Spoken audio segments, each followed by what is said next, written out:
Bonjour à toutes et à tous et bienvenue dans ma nouvelle vidéo. Donc aujourd'hui je suis très contente de vous retrouver dans une toute nouvelle vidéo et plus particulièrement pour une nouvelle série de vidéos que je vais créer sur ma chaîne qui sera toujours donc sous la playlist Une Française en Angleterre. Mais j'ai pensé voilà, que ça aurait été sympa de vous faire une série de vidéos sur les différences qu'il y a entre l'Angleterre et la France. Donc je pense que je vais faire plusieurs vidéos par rapport à ça. Donc aujourd'hui, comme peut-être vous avez dû le voir dans le titre, je vais vous faire donc les 10 différences qu'il y a à la maison, donc en Angleterre. Donc je vais vous dire voilà ce que j'ai trouvé de différent par rapport à la France. Donc j'espère que cette vidéo et cette série de vidéos vous plaira. En tout cas, si jamais vous voulez que je continue à faire cette série, que je fasse plus de vidéos par rapport à cette série là, les différences entre l'Angleterre et la France, n'hésitez pas à laisser un like sous la vidéo et comme ça au moins je saurai s'il faut que je continue d'en faire ou pas. Donc c'est parti. Donc comme je vous l'ai dit, voilà, aujourd'hui je vais parler des 10 différences qu'il y a à la maison, donc dans la vie de tous les jours, dans la vie courante à la maison. Alors la première, qui est vraiment quelque chose d'assez marrant, enfin assez marrant oui et non, mais voilà, c'est quelque chose quand même qui m'avait interpellée quand je suis arrivée en Angleterre. C'est en fait en Angleterre très souvent, dans la majorité des maisons, dans la salle de bain, vous avez en fait deux robinets. Donc vous avez le robinet d'eau chaude et le robinet d'eau froide. Et c'est vrai que ça c'est quelque chose qui m'a toujours, on va dire, interpellée. Parce que je ne comprends pas en fait comment les gens font pour se laver les mains. Enfin voilà, ils font chaud, froid, chaud, froid. Enfin je sais pas comment ils font, mais c'est vrai que c'est quelque chose qui moi m'a quand même pas mal interpellée. Et c'est vrai que j'ai du mal un peu avec ça parce que c'est vrai que quand je veux me laver les mains, bah, étant donné que généralement le robinet d'eau chaude c'est de l'eau, on va dire bouillante, mais vraiment bouillante. Ça c'est généralement en Angleterre, faites gaffe quand vous allumez l'eau chaude, le robinet est juste de l'eau chaude, l'eau elle est pire que brûlante. Et ça c'est pas que chez moi, c'est vraiment partout où je vais. À chaque fois qu'il y a deux robinets, un d'eau froide, un d'eau chaude, celui d'eau chaude est brûlant, pire que brûlant, alors que celui d'eau froide il est glacé. Donc à chaque fois que je dois me laver les mains, c'est toujours à l'eau glacée malheureusement. Donc ouais, donc ça c'est ce que nous avons nous aussi dans notre salle de bain ici. Donc c'est vrai que c'est pas très commode. Moi personnellement ça manque un petit peu. Vous savez le robinet, enfin le seul robinet qu'on a en France où on peut gérer, voilà, où on peut varier l'eau chaude et l'eau froide. Heureusement j'ai pas ça dans ma, je vais dire j'ai pas ça dans ma baignoire. Heureusement j'ai un, on va dire un pommeau de douche qui fait les deux. Enfin là on peut régler les deux, c'est pas deux robinets séparés. Mais je sais que dans certaines maisons il y a ça et franchement c'est vraiment la galère quand c'est comme ça parce que enfin voilà c'est pas possible de pouvoir régler l'eau froide, l'eau chaude, enfin bref c'est un peu la catastrophe. Voilà, ensuite donc la deuxième différence, les toilettes. Alors c'est vrai que les toilettes, alors les toilettes, c'est quand même quelque chose. Les toilettes en Angleterre sont généralement dans la salle de bain. Donc c'est-à-dire que voilà, vous n'avez pas de toilettes séparées, vous n'avez pas de, voilà, dans la salle de bain. Après ça existe, mais c'est vrai que dans toutes les maisons où je suis allée, franchement je n'ai jamais vu de toilettes séparées de la salle de bain. Donc c'est vrai que c'est, voilà, moi personnellement j'aime pas trop ça parce que c'est vrai que voilà, si on prend sa douche et il arrive très souvent que voilà, quelqu'un d'autre dans mon appartement veut aller faire pipi ou voilà. Et ben il peut pas parce que je suis dans la salle de bain en train d'utiliser la douche et puis voilà, moi personnellement je trouve pas ça super d'avoir les toilettes dans la salle de bain. Aussi, petite parenthèse par rapport à ça, par rapport aux salles de bain, c'est très souvent aussi qu'il y a de la moquette dans la salle de bain. Alors oui, vous allez sûrement me dire, tu racontes de la merde là Romy. Mais franchement, je vous invite à aller un jour dans des maisons anglaises. Bon, bien sûr, maintenant ça commence à se faire un peu plus rare. Mais récemment, je suis en train de regarder, étant donné qu'avec mon copain, on voudrait déménager.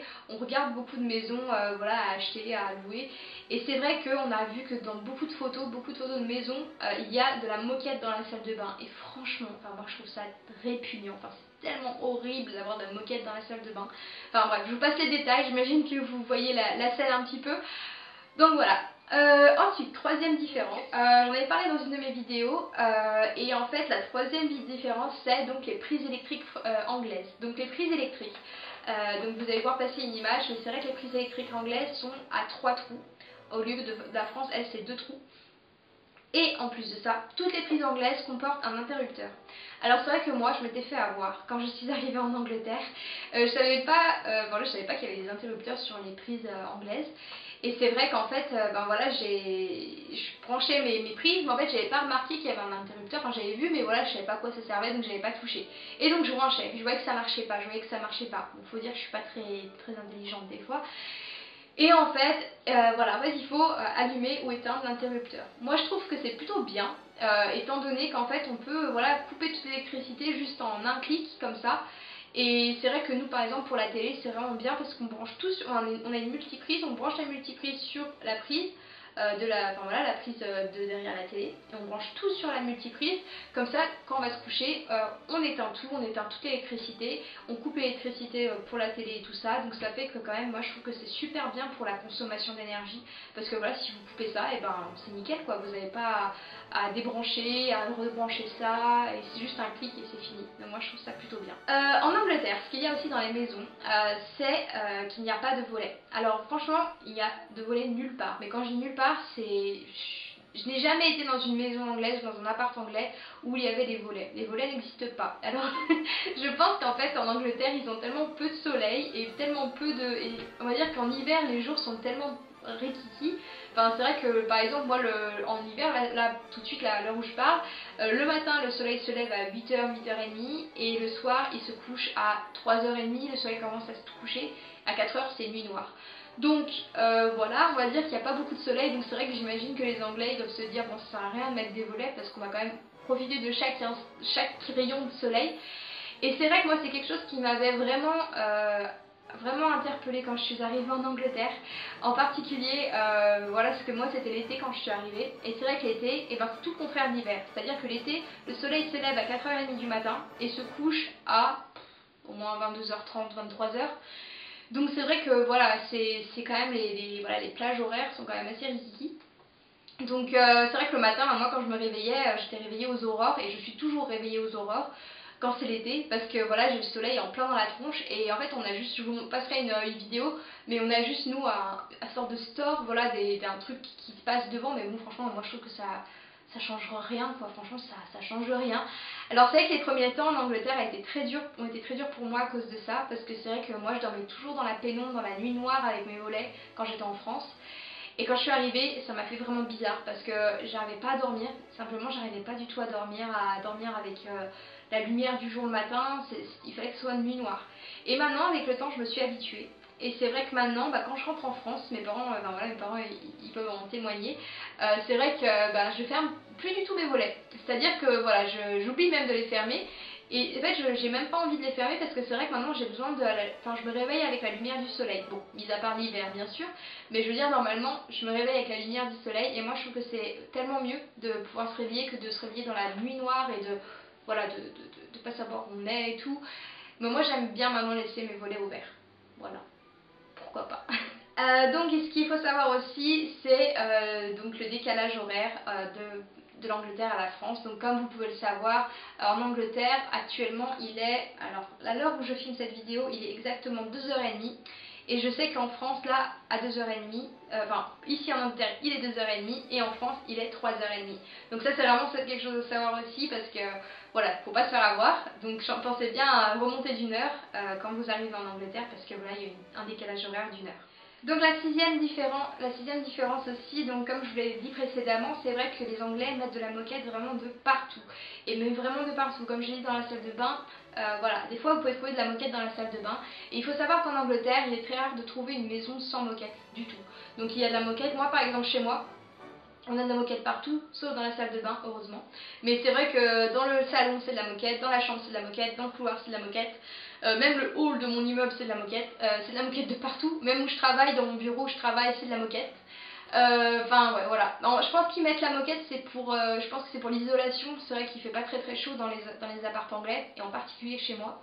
Mais voilà, je pense que la moquette, en fait, ça aide pour l'isolation, ça aide à garder chaud dans la maison, j'imagine.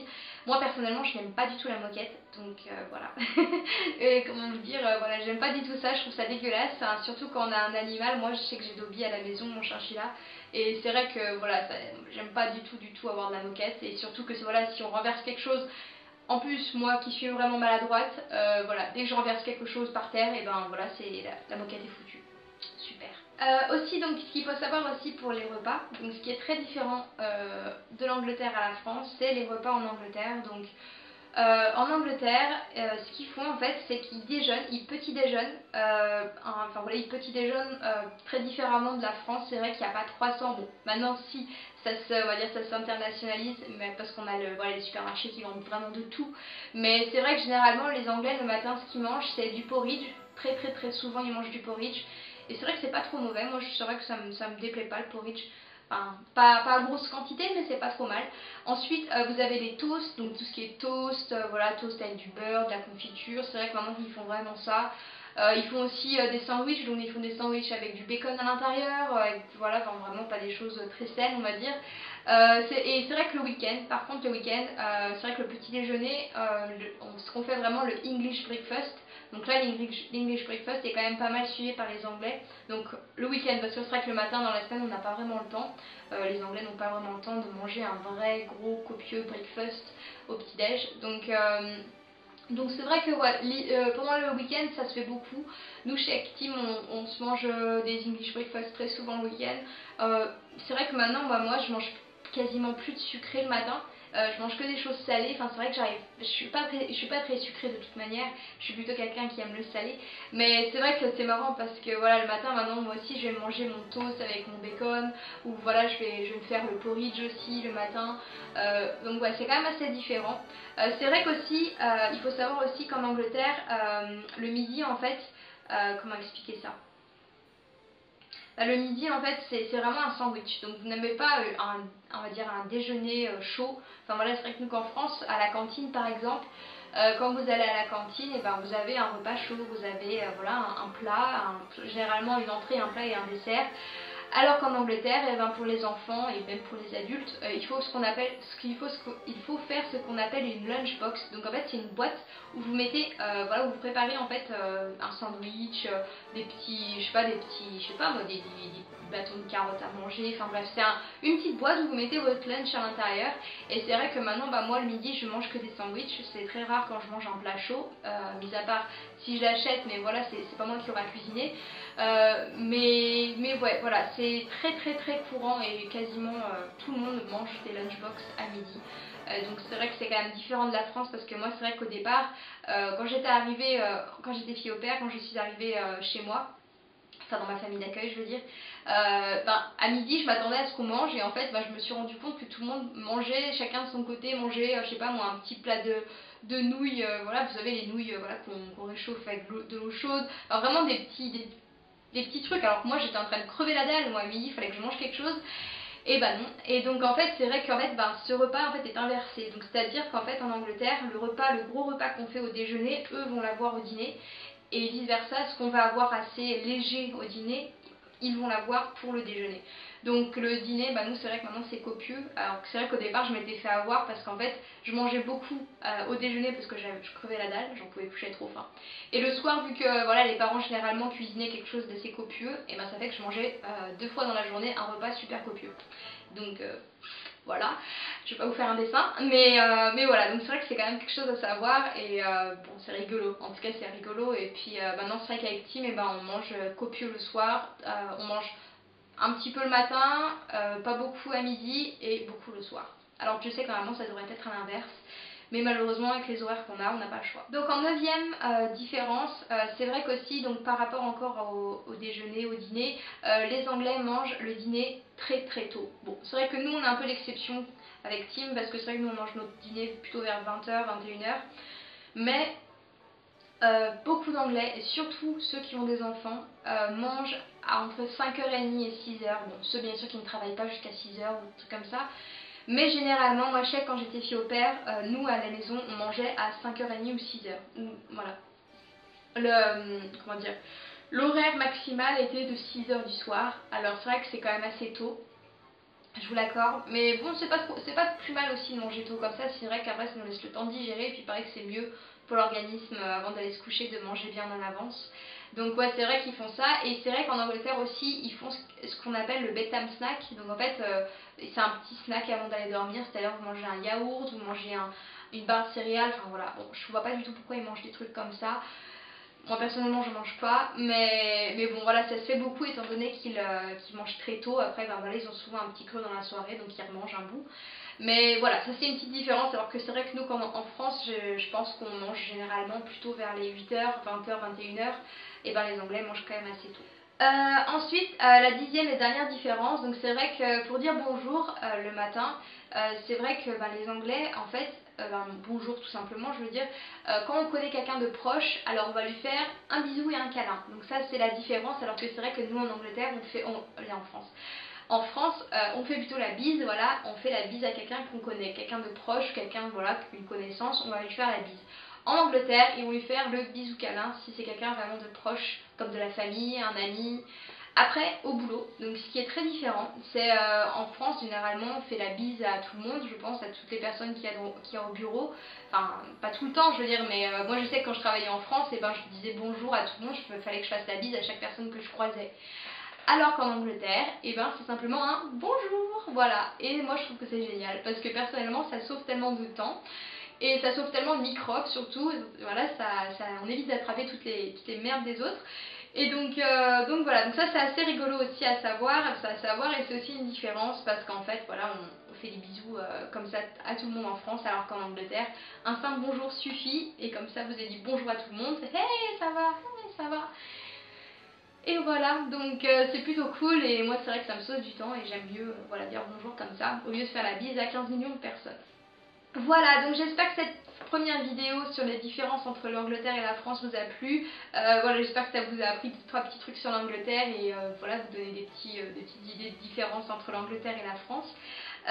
Donc n'hésitez pas, comme j'ai dit en début de vidéo, à aimer la vidéo si jamais elle vous a plu et si vous voulez que je continue à faire cette série de vidéos. Et ensuite, n'hésitez pas aussi à vous abonner à ma chaîne parce que comme je le dis souvent, ça m'encourage énormément à continuer les vidéos. C'est vrai que voilà, je vois que je progresse, enfin je vois que voilà, mes abonnés, j'en ai de plus en plus, donc c'est vrai que voilà, ça me pousse encore plus à vouloir faire des vidéos bien, des vidéos intéressantes. Donc je vous invite vraiment à vous abonner parce que voilà, pour moi c'est pas très important les chiffres, mais c'est quand même important pour moi de voir que voilà, j'arrive à intéresser des gens, parce que sinon, enfin voilà, si j'intéresse plus personne, ça sert à rien que je continue. Voilà, donc encore un gros merci pour ça, un gros merci pour toutes les personnes qui voilà, m'envoient encore des gentils commentaires, des super retours. Je vous embrasse très très fort, et puis écoutez, ben, je vous retrouve la semaine prochaine pour une nouvelle vidéo. N'hésitez pas à me dire en commentaire si vous voudriez que je vous fasse une vidéo en particulier, si vous avez des idées de vidéos, voilà, n'hésitez pas à m'en faire part et puis j'essaierai de voir si je peux les faire. Voilà, je vous fais plein de gros bisous et je vous dis à très très bientôt. Ciao! Bonjour à toutes et à tous et bienvenue dans ma nouvelle vidéo. Donc aujourd'hui je suis super contente de vous retrouver dans une toute nouvelle vidéo qui sera donc dans le thème d'une française en Angleterre.